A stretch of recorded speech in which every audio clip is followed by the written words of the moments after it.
Total John Hancock here with a very, very special guest, my wife Sarah.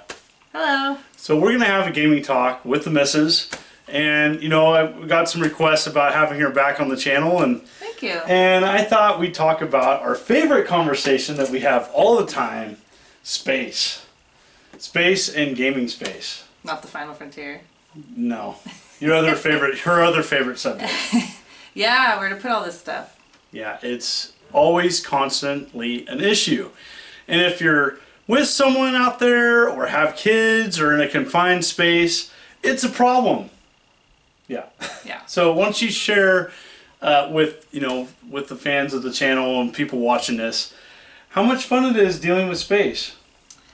Well, yeah, I mean, for a casual game player, they might have a few bins or a shelf. But for people that are really into collecting, it's an issue, and it can affect the kind of place you're living in. Like, for example, our game room. Our game room.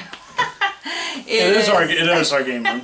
Yes. Is instead of a garage, so our cars are in the driveway. We don't have a place for the bikes, the lawnmower, etc., etc. Space is a high commodity, and so it's prioritizing. Also, I don't want my house to look like a video game museum, even though I suppose that would be cool for some. I want some ambiance that's homey, and we have kids stuff, and we need a couch, and so figuring out how to make space for that but not have it just encroach on every square inch of our home is very challenging.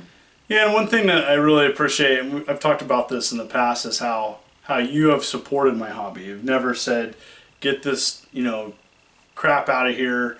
You've never said it like that. You've gotten frustrated at times so we had an agreement where I kept it. I tried to keep it in one confined space, but my game room is pretty small, square footage wise, and so when I outgrew it a couple years after I built it, it kind of crept into the living room, and it just got worse and worse, and so. So then we have boundaries around that. Like, well, yes. There can be however many systems in the living room if they fit into this like TV console. He's also gotten creative with, our kid needs this video game console in their room, which of course the kids love. I think it's just a creative way for him to store one more console. Yeah, you got me there. Yeah, and I think it's also, it is important that talking with your partner about where stuff is, does it bother them?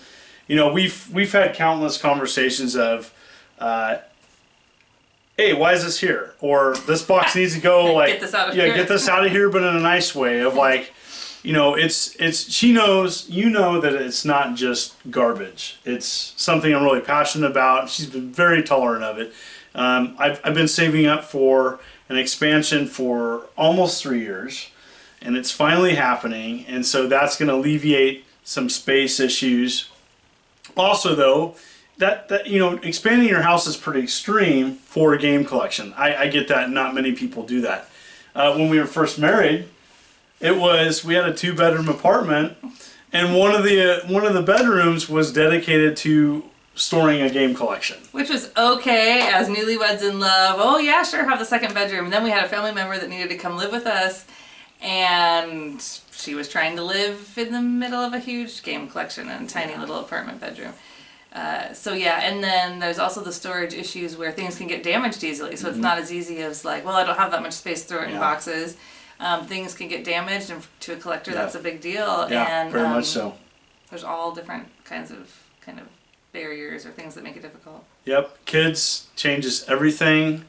For those who are out there that are gaming, that are expecting a child, it changes everything: space, attention, money.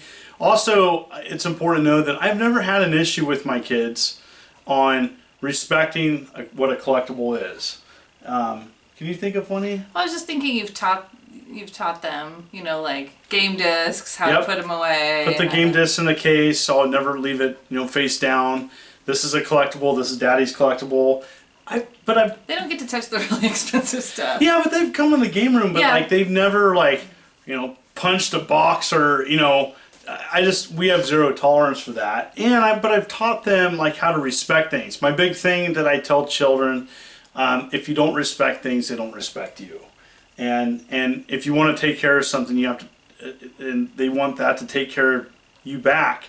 You have to maintain it. You have to clean it. You have to respect it. And I try to teach my children how to respect things so that it takes care of them by lasting a long time. You know, and my son has had a Wii U for what, 3 or 4 years now. None of his games are really scratched. Part of that is the coating on the Wii U disc, but part of that is that he's respectful of that, and he puts it back, and he knows if he gets a game out before he plays another game, he has to put that other game away. So yeah, space, kids, family, having discussion about where it goes. All these are important. Anything else? I was just thinking over all the years, all the different storage for gaming storage, organizational bins, boxes. You've made your own, you've bought them, you've found them, you've put them together. There's lots of different ways to store paper boxes. Games. And then some people like game paraphernalia. So what is that? Are those little coins? Or are those magazines? Or those... Oh. Your favorite shirts. Shirts, lanyards, I mean, good buttons. So much paraphernalia that you have to decide in what can be stored and what can't, and then are you really enjoying it? I've heard you talk before about if you have a storage unit full of collectibles that's 10 miles away from your house, are you enjoying it? There's nothing wrong with that, but that's interesting too. Some collectors like to have it, and some like it to have around them and play. But storage, no matter how you go about it, is definitely an issue. Yeah, and having that conversation with your partner and like having an open conversation. And I think what's great about our relationship is you're not afraid to tell me what I need to hear, but you do it in such a nice way. You're 10 times nicer than I ever could be. And I mean that. No, I'm serious. Like on the camera, I'm nice 24/7 typically, but I mean, she's nice off camera all the time. Seriously. Even when I say, get your games out of here? Yeah, but she'll say like, get your games out of here, Patty. Say something like that, right? I don't know. Catch me on a good day, I guess. I like Thank you. Well, thank you. It's a little bit in the face. Wait. I haven't seen you in a while. Oh. All right. Ooh, PDA. Don't do that. Anyways, The kids aren't here. Oh my gosh. Yeah, quick. 10 minutes. Yeah, 10 minutes. Oh, without kids. Anyway, so I'd love to hear back. What conversations have you had with your partner about game collecting, storage? How do you handle it? I'd love to hear in the comments below. Thank you so much from the people around the world for watching these videos. I had a lot of requests to bring my wife back. Thank you. She is just phenomenal. We are celebrating 15 years of being married together. Yeah, this summer. Yeah. 15 years. Yes, marriage can work. You can be a gamer. It can work. It takes love is work, and you just have to have a lot of communication and talk things out and be willing to compromise. I think the big thing is whenever you have a game collection and a family, it's compromise. You're not going to get everything. It's about having that conversation. And there's not a lot of playtime. No, there's not. But I sacrifice some playtime to do videos because that's more important right now.